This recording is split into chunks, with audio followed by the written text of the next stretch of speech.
Muy bien, chicos, buenos días. Vamos a partir con las presentaciones de hoy. ¿Quién está bien lista para presentar? Doc, Paolo y yo.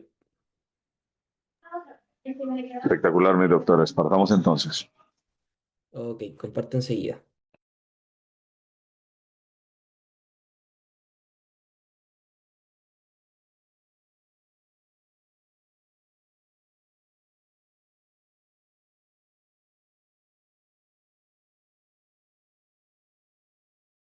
No sé si se ve bien ahí. ¿Se ve que está presentando? Sí, doctor, sí. Buenísimo. Entonces, buenos días a todos y todas. Somos Paolo y yo, Matías, internos de anestesiología. El día de hoy es nuestra última presentación y nos tocó ahora la responsabilidad de presentar acerca de la secuencia rápida de intubación y qué dicen las últimas guías respecto a esta misma. ¿Ya?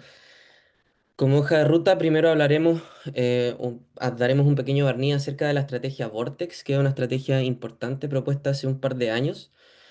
Posteriormente entraremos de lleno en la secuencia rápida de intubación, haremos un pequeño recordatorio acerca de esta misma, en qué consiste, en qué escenarios, cómo hacerla adecuadamente finalmente.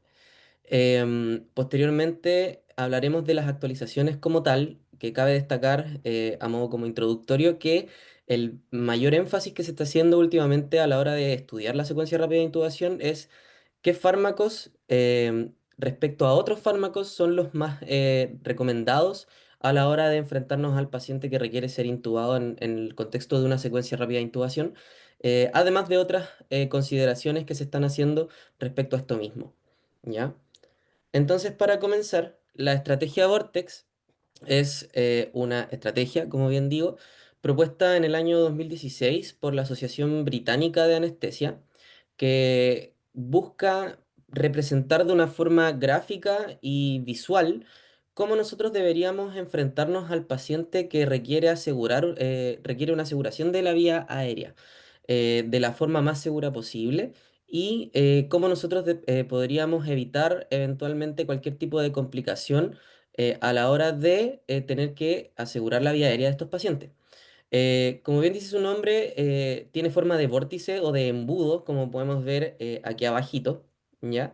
En donde nosotros vamos a comenzar desde la superficie, desde lo más externo, que vendría a ser la zona verde o la zona segura, en donde nosotros tenemos una adecuada ventilación y tenemos finalmente asegurada la vía aérea de nuestro paciente, para posteriormente ir adentrándonos a través de cada instrumental de una forma tal que nosotros si tenemos un fracaso podamos regresar o bajar un escalón y así nosotros podamos mantener segura la vida de nuestro paciente, incluso pese a que nosotros fracasemos con instrumentales un poco más invasivos, que finalmente nuestro principal objetivo es el tubo endotraqueal. Nosotros comenzaríamos entonces de lo más superficial y nos estaríamos moviendo como en una espiral. ¿A qué me refiero con esto? Nosotros estaríamos comenzando con una máscara, dando oxígeno con el sello que ya todos conocemos. Iríamos descendiendo a la máscara laringea en caso de que la intubación fracase. Y así iríamos descendiendo para finalmente llegar a esta zona más profunda, que digo yo, que es la vía aérea quirúrgica, ya que vendría siendo una cricotiroidectomía, sí. Lo relevante de esto es que acá se dice abajito que deberíamos nosotros tener máximo 3 intentos por cada uno de los escenarios posibles y al menos uno hecho por un clínico experimentado para decidir si nosotros deberíamos bajar al siguiente escalón. Si nosotros, por ejemplo, tenemos un paciente que tras 3 intentos de intubación no lo logramos, deberíamos descender un escalón a la máscara laringea para asegurar la vía aérea de nuestro paciente y así obviamente evitar una de las grandes complicaciones que es el paro peri-intubación. Entonces, más que nada, la idea de este esquema es tener siempre presente el retroceder si nosotros fracasamos ante un intento para poder asegurar la vía aérea de estos pacientes y así obviamente evitar que se nos compliquen. Siempre tener presente obviamente las manipulaciones adecuadas, tener una adecuada posición del paciente, el tamaño, el tipo de herramienta que nosotros vamos a usar, tener siempre presente el tono muscular de los pacientes, etcétera. ¿Ya? Eso con la estrategia Vortex. Entonces, ya entrando en la secuencia rápida de intubación, tenemos que recordar que corresponde a una secuencia, bien digo, que es básicamente una serie de pasos, 7 pasos para ser más exacto, que permiten, en el contexto de una urgencia, asegurar la vía aérea de un paciente de la forma más segura posible. ¿Ya? La idea es esquematizarnos de la forma adecuada que nos permita evitar, obviamente, cualquier tipo de complicación. ¿En qué contextos o qué indicaciones finalmente van a requerir que nosotros debamos asegurar una intubación adecuada y de secuencia rápida? Pacientes que tengan, por ejemplo, una vía aérea no mantenible, como por ejemplo aquellos pacientes que tienen una caída del Glasgow, un importante compromiso de conciencia, ¿ya? Pacientes con un fracaso ventilatorio, quiere decir que, por ejemplo, pacientes que se encuentran en el contexto de una insuficiencia respiratoria importante, y también se dice que se podría hacer como anticipación, que esto se pudo ver, por ejemplo, en pacientes que se veía que tenían un mal pronóstico, que eventualmente iban a requerir una ventilación invasiva, por ejemplo, en el contexto del COVID, o también se describen pacientes que están ante un shock séptico importante en donde eventualmente se va a requerir un manejo avanzado de vía aérea. Entonces, son estos 3 escenarios, como a modo general, en donde nosotros deberíamos tener presente que eventualmente vamos a hacer una secuencia rápida de intubación. Acá a la derecha podemos ver un algoritmo del Manual de Medicina de Urgencias donde se habla de cómo nosotros deberíamos abordar un paciente que nos llega que necesita que se necesita asegurar su vía aérea. Primeramente, si el paciente no responde o está cercano a la muerte, ya entraríamos en otro protocolo, que es el protocolo CRASH o una vía aérea de intensivos, que no corresponde obviamente al contexto de la presentación del día de hoy. Si el paciente predice una vía aérea difícil, lo deberíamos manejar como una vía aérea difícil. Sin embargo, aquí quiero hacer el hincapié en que en el contexto de urgencias, donde nos llega un paciente que en la mayoría de los casos no vamos a conocer, siempre se va a manejar como una vía aérea difícil y como un estómago lleno. Entonces, en estricto rigor, deberíamos desde un inicio tener siempre presupuestado o previsto cualquier posible complicación relacionada con esto. Intentar tener el material más completo posible, el instrumental más completo posible, tener un plan A, plan B, que eso ya vendría siendo como parte de la primera P de la secuencia rápida de intubación que la vamos a ver en la siguiente diapositiva. Lo relevante acá es que este esquema dice que si tenemos más de 3 intentos con intubación por operador experimentado fracasados, entonces estaríamos hablando de un fracaso de la vía aérea y ahí correspondería realizar una vía aérea o asegurar una vía aérea de forma quirúrgica. ¿Ya? Entonces la secuencia rápida de intubación, acá se ven 8 pasos, pero en verdad son 7. Son las 7 Ps. ¿Por qué? Porque el paso 4 y 5, que son la inducción y la parálisis, se cuentan dentro del mismo paso, ya que esto es lo que hace que la secuencia sea rápida. Nosotros vamos a inducir para posteriormente, de forma inmediata, administrar nuestro bloqueador neuromuscular. Entonces, en primera instancia, la primera P es la preparación, en donde obviamente nuestro paciente va a requerir monitorización, asegurar que esté todo el material necesario, evaluar la vía aérea de nuestro paciente. Ahí se ve el LEMONS, que es el predictor de laringoscopía directa difícil.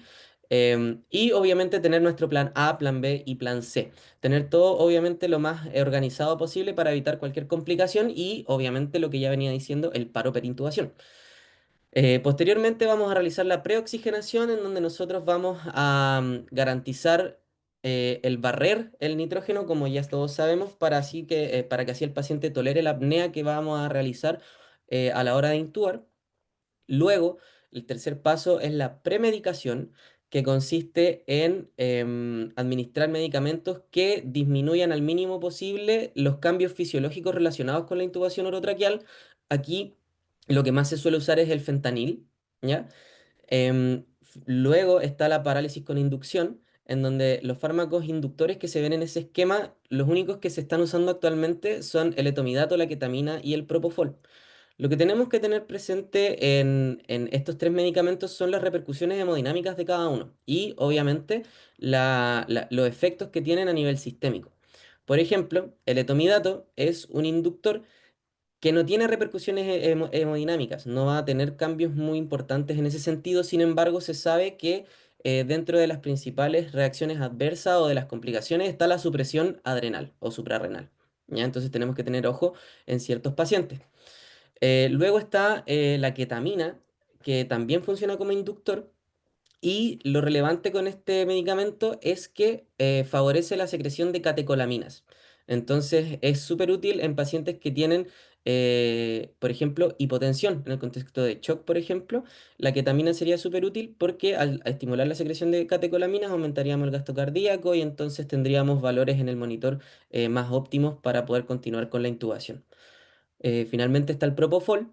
El propofol, ampliamente usado también. Lo relevante con este medicamento es que es buen neuroprotector, disminuye el metabolismo cerebral, pero dentro de los efectos que provoca puede disminuir la presión arterial en alrededor de 10 milímetros de mercurio. Entonces siempre es importante tener ojo con cómo está el monitor de nuestro paciente para saber con qué nosotros vamos a inducir a este. ¿Ya? Posteriormente está la parálisis o el bloqueo neuromuscular, en donde aquí se usan principalmente dos medicamentos. Hay más, pero en el contexto de secuencia rápida de intubación se usan estos dos más que nada por la velocidad de acción. Está el rocuronio y la succinilcolina. La succinilcolina es un fármaco que la relevancia que tiene es que actúa rápido, pero lo importante y lo que hay que tener siempre en consideración es que es un bloqueador neuromuscular despolarizante.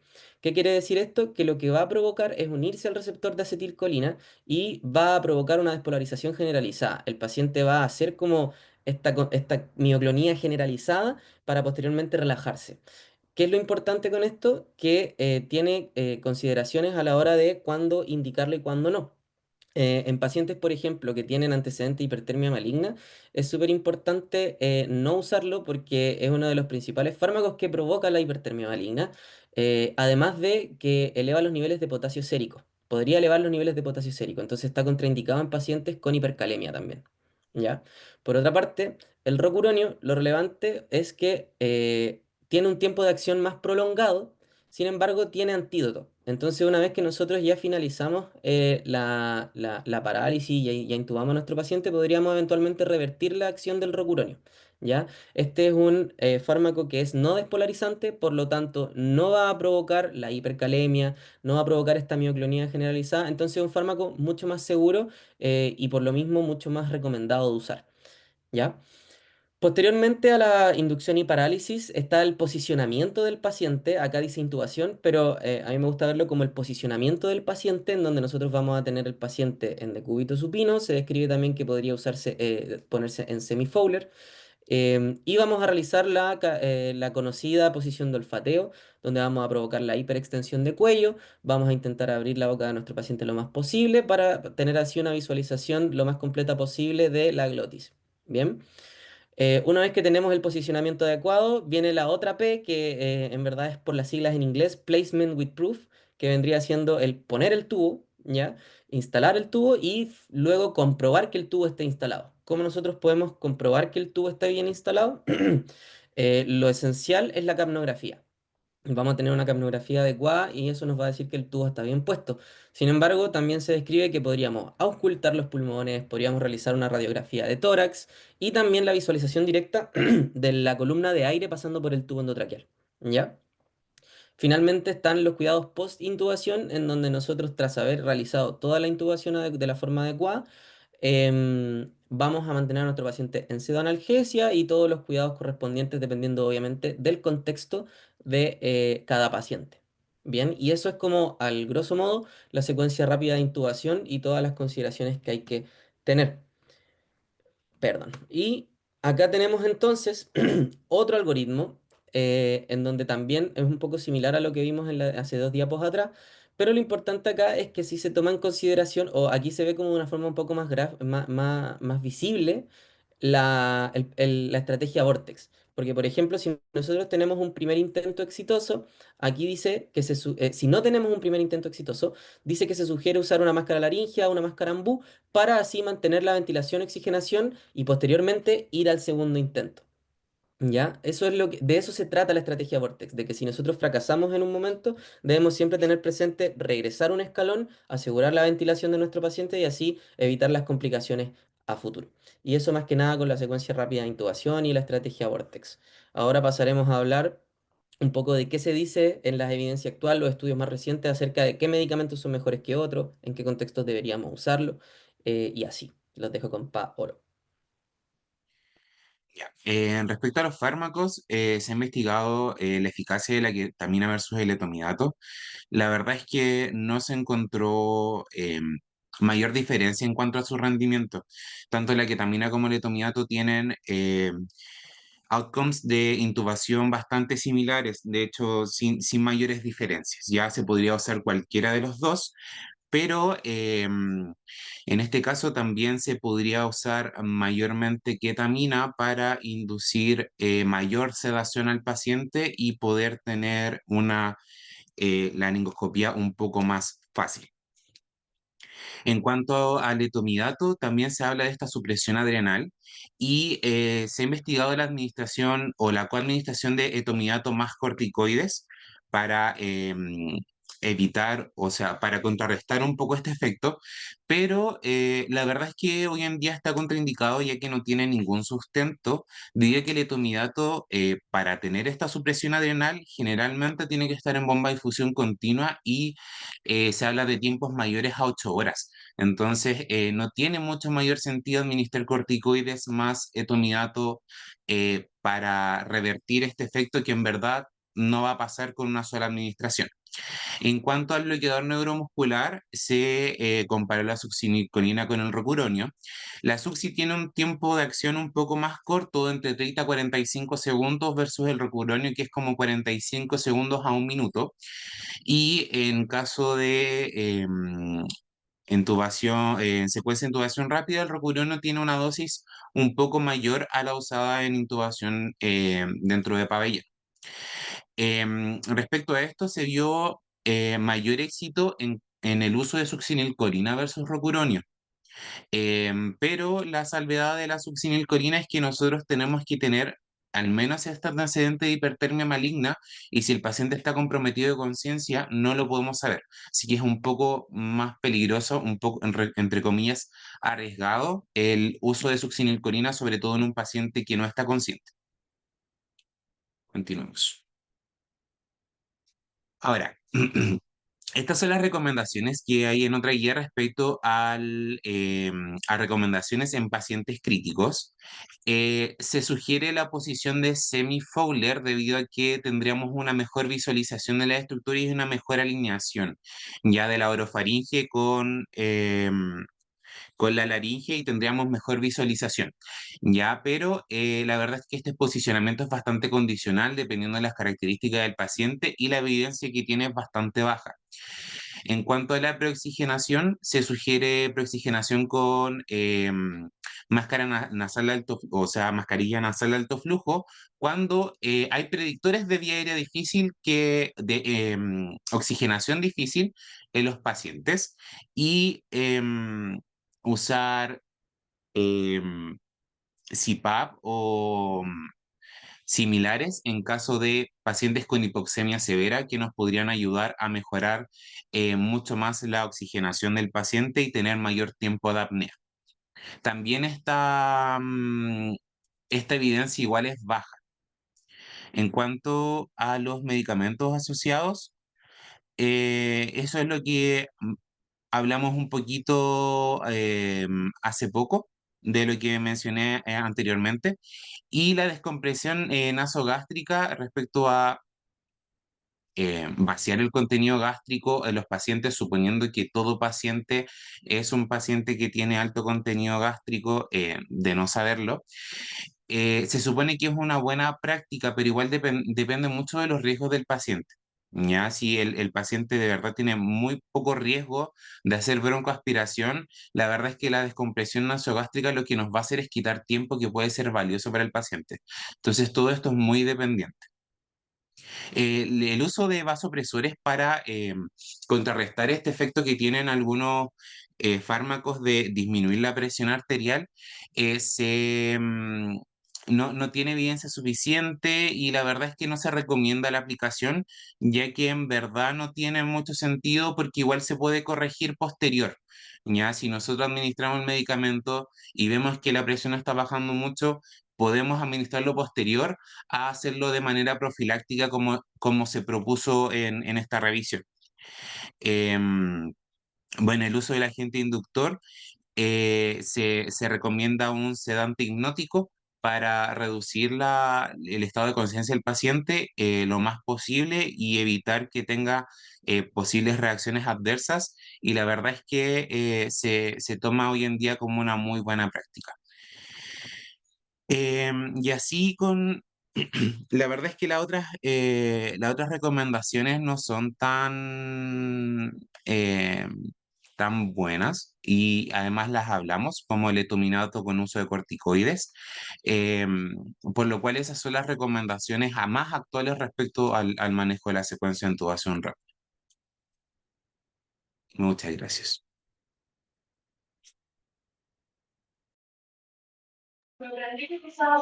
Perfecto. Muy bien, chicos. Bastante completa la revisión de secuencia de intubación rápida.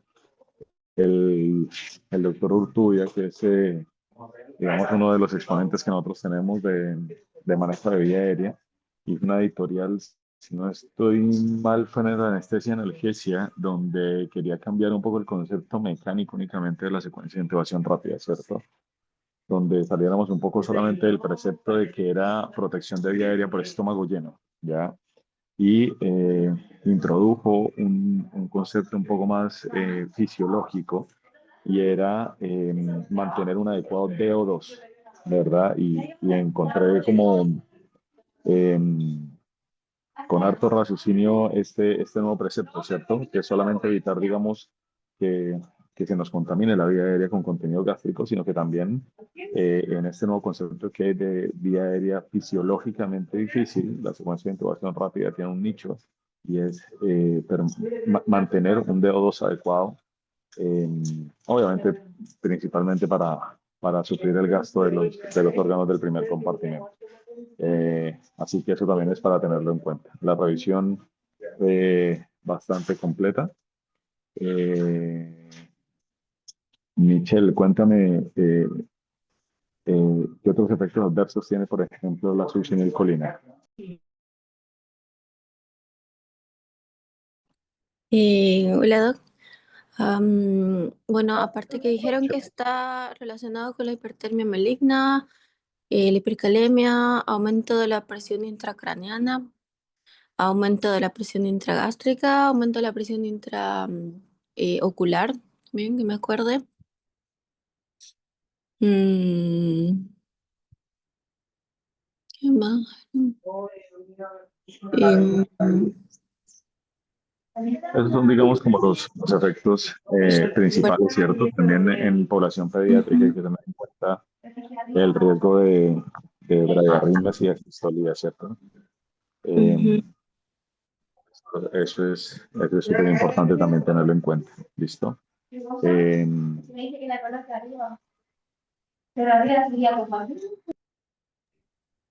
Listo, perfecto. Bueno, y el Vortex que fue el que dejaron los doctores ahí, también descrito por un anestesista australiano que fue una de las primeras guías que se tuvo para el manejo de las situaciones de no poder ventilar, no poder intubar, ¿cierto? Y se unió después a las guías de la DAF para el manejo de la vida difícil. Así que bastante bien. Listo, esto para ustedes, chicos, también es súper importante que lo tengan en cuenta, porque si el día de mañana ustedes van a atender en un servicio de urgencias, si ustedes van a afrontar pacientes en los cuales van a llegar en insuficiencia respiratoria, en paro, o pacientes que requieren intubación, tienen que saber qué medicamentos ocupar y cuáles son las circunstancias en las cuales pueden utilizar uno u otro medicamento. ¿Listo? Eh, no sé si el doctor Zambrano, el doctor Figuera tiene alguna duda, algo que complementar. La doctora Maitere, la doctora Garrido.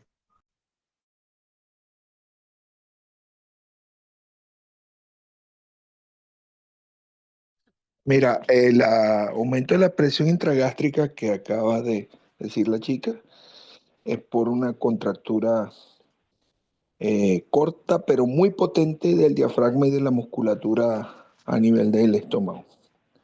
Este, Eso se explica porque en algunos lados no se habla directamente de presión intragástrica, ¿entiendes? A eso es que se debe, porque se contrae muy fuerte, inmediatamente la presión sobrepasa la presión normal del esfínter esofágico inferior y produce el vómito, el reflujo, regurgitación, ese tipo de cosas.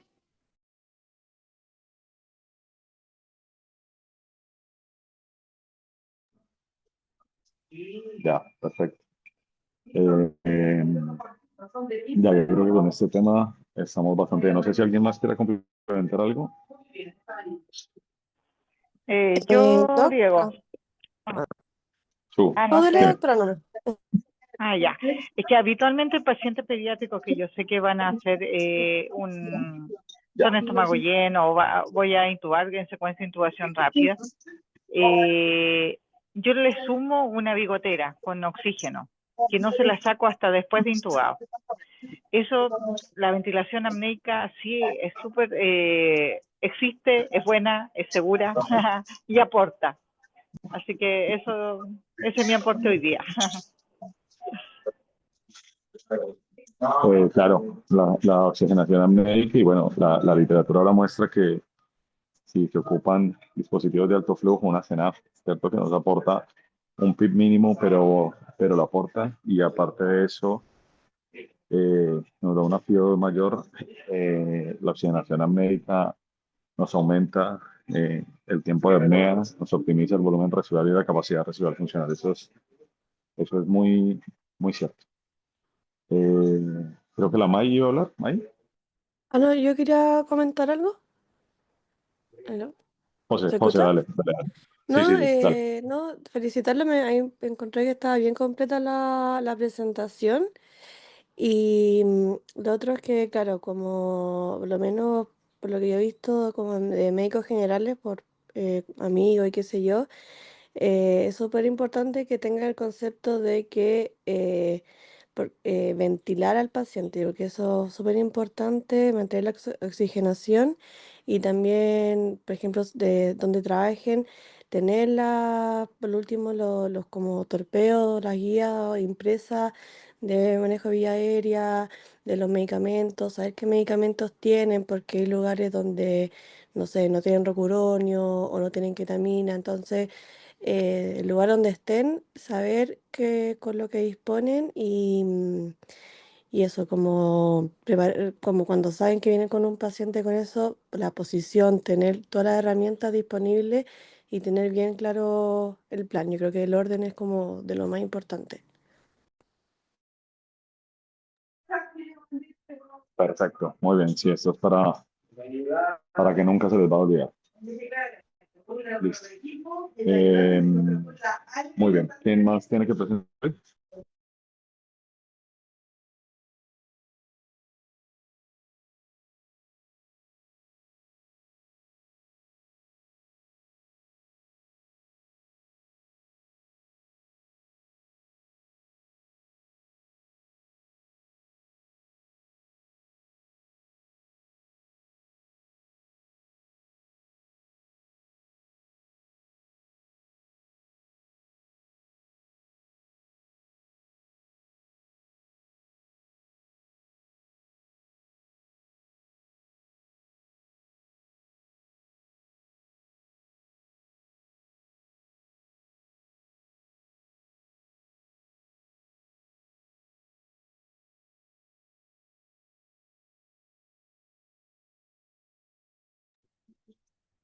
Ya, había una presentación de Tralítaco, pero el doctor Espinosa está en un evento de la universidad. Bueno, y nuestros becados de primero también están en una espectacular clase de investigación y epidemiología en Santiago, así que les deseamos lo mejor a ellos. Bueno, chicos, esto fue entonces todo por hoy y nos vemos el jueves para una siguiente presentación. Chao, nos vemos.